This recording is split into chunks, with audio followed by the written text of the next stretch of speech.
আসসালামু আলাইকুম। আজ আমি আপনাদের সাথে শেয়ার করব ক্যান্ডেল থিম কেক। এই কেকটা ছিল 1.5 পাউন্ডের চকলেট কেক।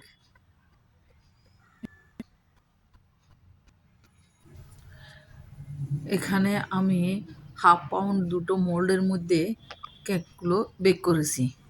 এটা ভ্যানিলা হলে 1/2 পাউন্ড মোল্ডের মধ্যে 1.5 পাউন্ড কেক বেক করা যাবে না। চকলেট কেক একটু নিচু হয়, এজন্য বেক করতে পেরেছি। এই দুটো কেককে আমি একটাকে 3টা স্লাইস করে মোট 6টা স্লাইস হয়েছে।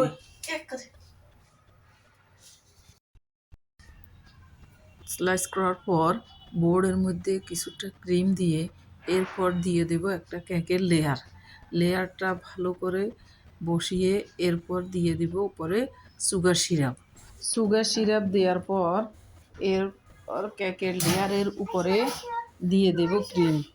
তেলের নাইফ দিয়ে ক্রিমগুলোকে ভালোভাবে সমান করে নেব।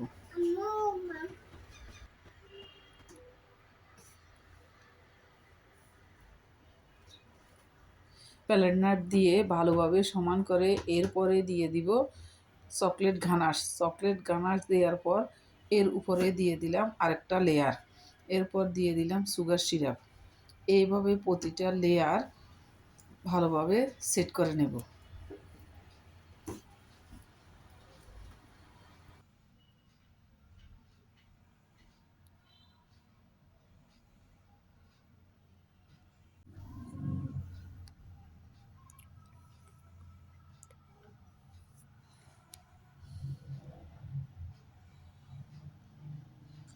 কেকটাকে ক্রাম ফুড করে আমি 40 মিনিটের জন্য নর্মাল ফ্রিজে রেখে দেব। আপনাদের হাতে যদি কখনো সময় না থাকে, পারলে ডিপ ফ্রিজে 5 মিনিটের জন্য হলেও রাখবেন। পরে কেকটা কাভার করতে আর কেকের গুটিগুলো উঠে আসবে না। 40 মিনিট পর আমি কেকটাকে ফ্রিজ থেকে বের করে নিলাম। এটা উঁচু কেক, তাই আমি এখানে পাইপ দিয়ে দিচ্ছি।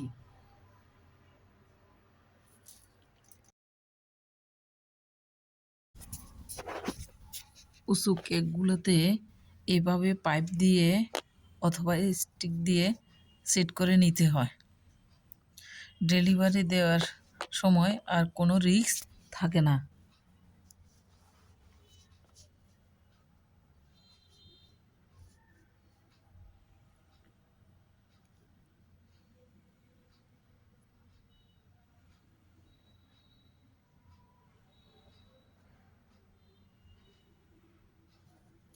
এরপর ক্রিম দিয়ে আমি পুরো কেকটাকে ভালোভাবে কভার করে নেব।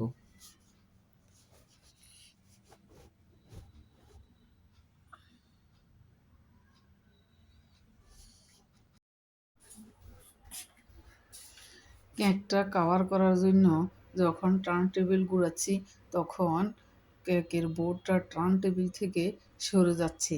এই জন্য কেকের বোর্ডের নিচে বা টার্ন টেবিলের উপরে আমি একটা টিস্যু দিয়ে দেব। এতে করে টার্ন টেবিল ঘোরানোর সময় আর কেকের বোর্ডটা সরে যাবে না।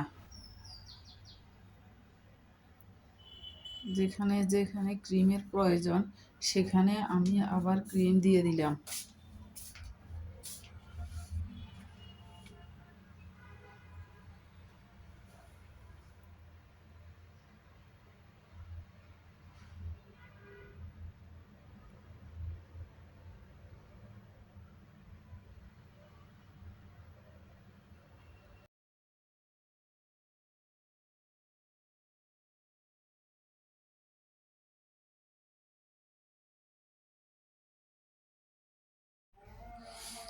আমি প্রথমে যে চকলেট গানাশগুলো দিয়েছি এগুলো পাতলা হয়ে গিয়েছিল, তাই গানাশ দেওয়ার সাথে সাথে সবগুলো নিচে পড়ে গেছে।